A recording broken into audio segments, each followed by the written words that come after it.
They are sealing the roof now.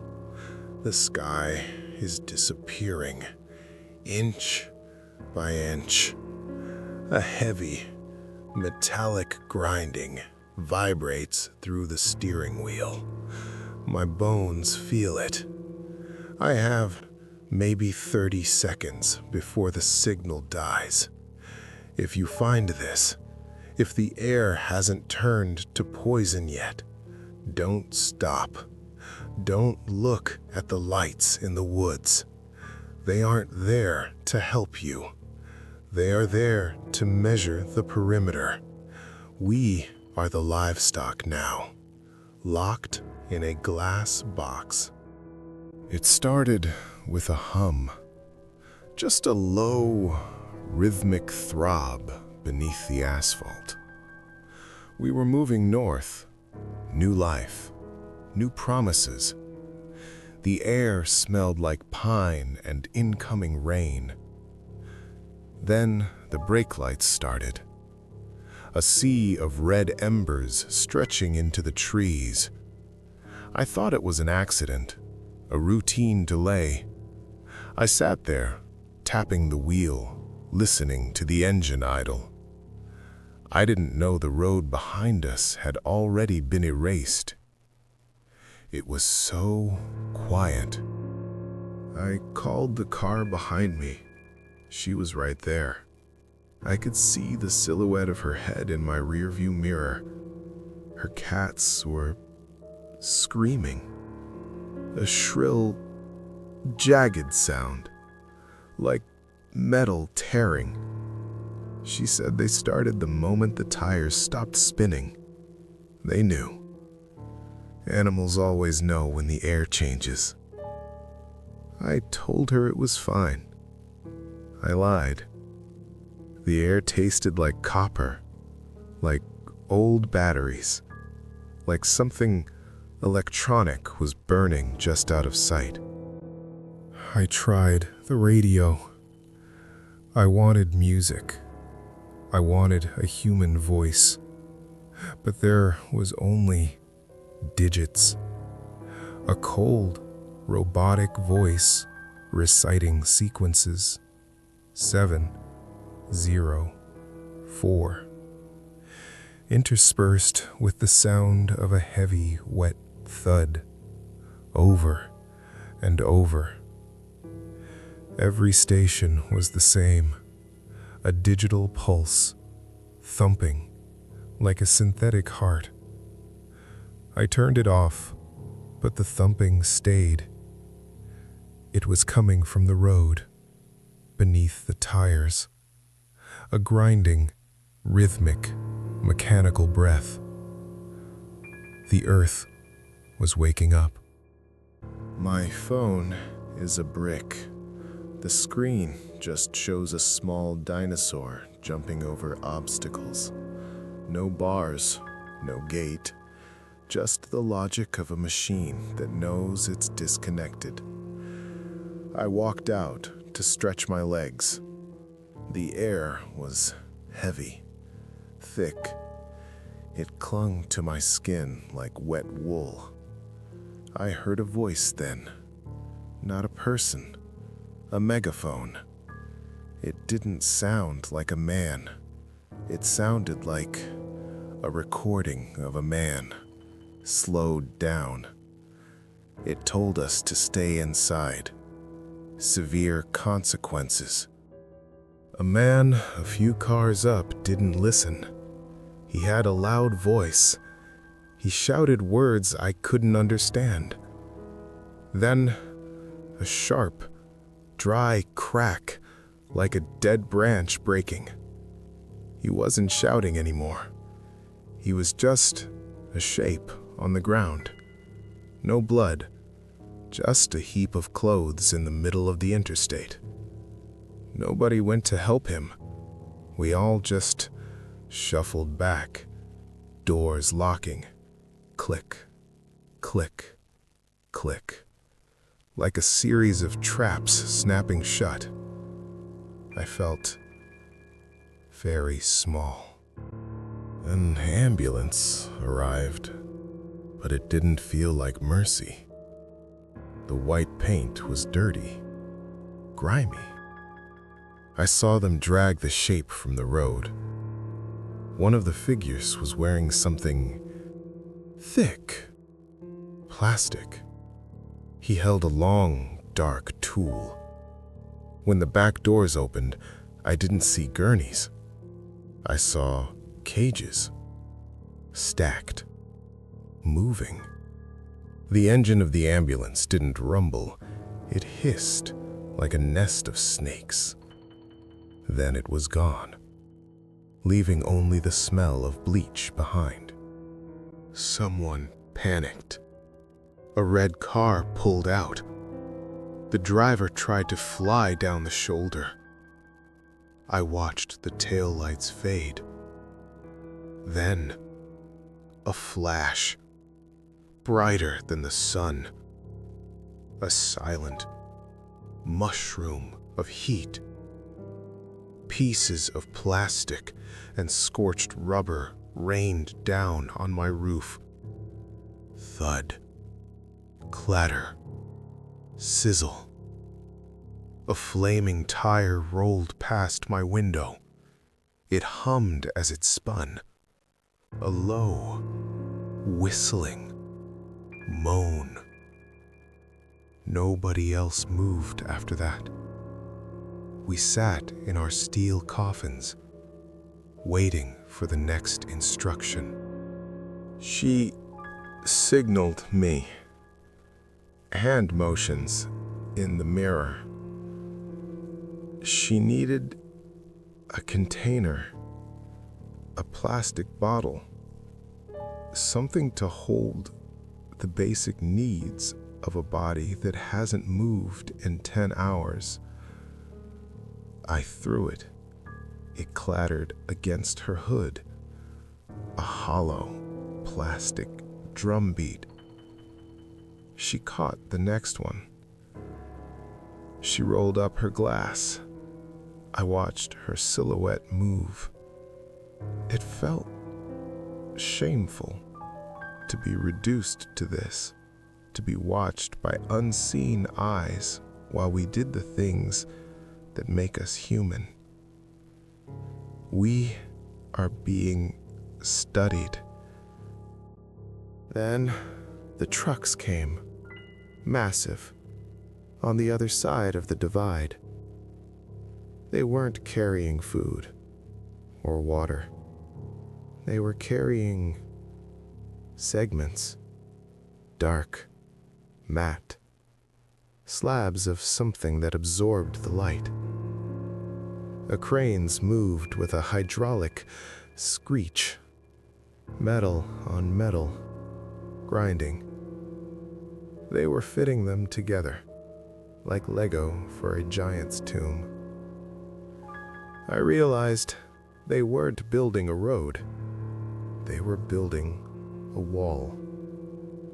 We are on the wrong side of the world now. I called for help one last time. My thumb was shaking so hard, I nearly dropped the phone. A woman answered. She sounded professional, calm. I told her we were trapped. I told her about the explosions, the walls. She didn't gasp. She didn't ask for my location. She just waited. Then she told me to roll down my window, not the driver's side, the passenger side.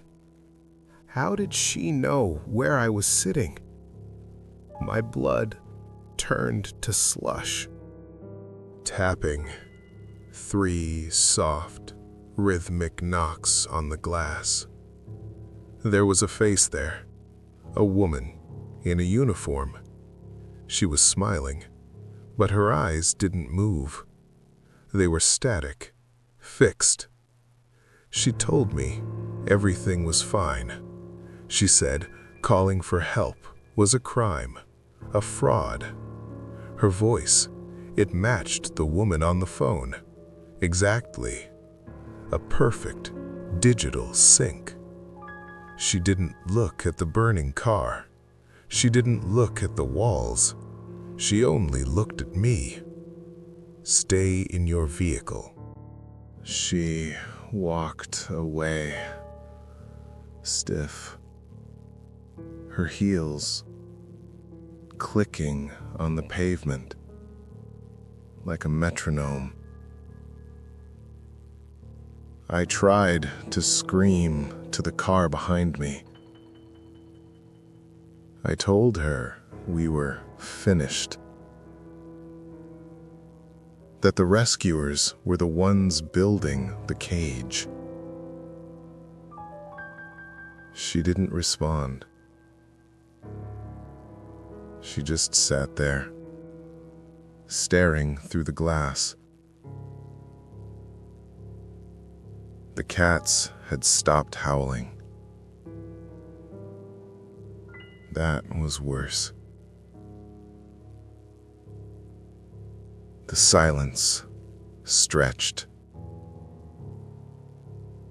It felt like a physical weight pressing down on the roof of the truck. A suffocating, velvet hush. The woods died next. A man tried to run. He sprinted for the tree line. Then the rumble. A heavy, churning sound, like a mountain moving. The trees didn't just fall, they were pulverized. A massive, iron shape emerged. A tank, but there were no markings, no flags, just a slab of gray metal. It didn't stop, it rolled over the man. I heard the sickening crunch, like a boot stepping on a dry beetle. Then it just sat there, idling. I can hear the roof now, high above. They are sliding the final plates into place. The light is turning gray, then charcoal, then nothing. The air is getting hot, stale. The smell of hundreds of idling engines is pooling at the bottom of the basin. We are being bottled, like insects in a jar. I wonder if they will provide air, or if this is the end of the experiment. My hands are so cold, I can't feel the phone anymore. The figures in the plastic suits, they are coming closer. They have black boxes in their hands. They point them at each car. Beep. A short, clinical tone. Then they move on. Sometimes they stop. They break the glass. It sounds like diamonds hitting the floor. They pull the person out. No words, no struggle. The victims look limp, like dolls with the stuffing removed. They are 3 cars away. I can hear the glass shattering again. I looked back one last time. Her car is dark. I can't see her silhouette anymore. Just the reflection of the ever-closing ceiling. I hope she's hiding. I hope she's already gone. The figures are at my door now. I can hear the heavy, wet breathing through their filters. It sounds like a drowning man. They aren't looking for criminals. They are collecting. I don't want to be collected. I'm going to turn off the light now. Wait, the radio. It's changing. The numbers have stopped. Now it's her voice. But it's wrong. It's looping. A 3-second clip. Love you, love you, love you. Over and over. A jagged, digital stutter. They took her voice. They're using it to bait the frequency. I'm staring at the dashboard. The green lights are pulsing in time with her words. I think I'm losing my mind. Or maybe I'm finally finding it. The roof is closed. Total, absolute black, except for the beeps and the glass breaking and that voice. Love you. Love you. It's coming from outside my door now. Not from the radio. From the thing, standing in the dark. It's mimicking her. A perfect, hollow reproduction. There is no more oxygen. Just the smell of ozone and fear. I am so tired. My eyes keep closing. I just want to sleep. If you see a traffic jam on a road that feels too empty, turn around. Don't trust the GPS. Don't trust the markers. If the air starts to taste like metal, it's already too late. They aren't building a wall to keep things out. They're building it to keep the harvest in. I can hear the latch on my door. It's turning, slow, grinding, like a key in a lock. It's time. I'm ready. I am leaving this here, under the seat. If the car is ever found, tell them we didn't go quietly, even if it looks like we did. The static is so loud now. It's like a waterfall of white noise. I can't hear the voice anymore. Just the clicking, the endless, rhythmic clicking. Goodbye. I love static. Transmission terminated. Error code 999. The perimeter is secure. Thank you for your cooperation.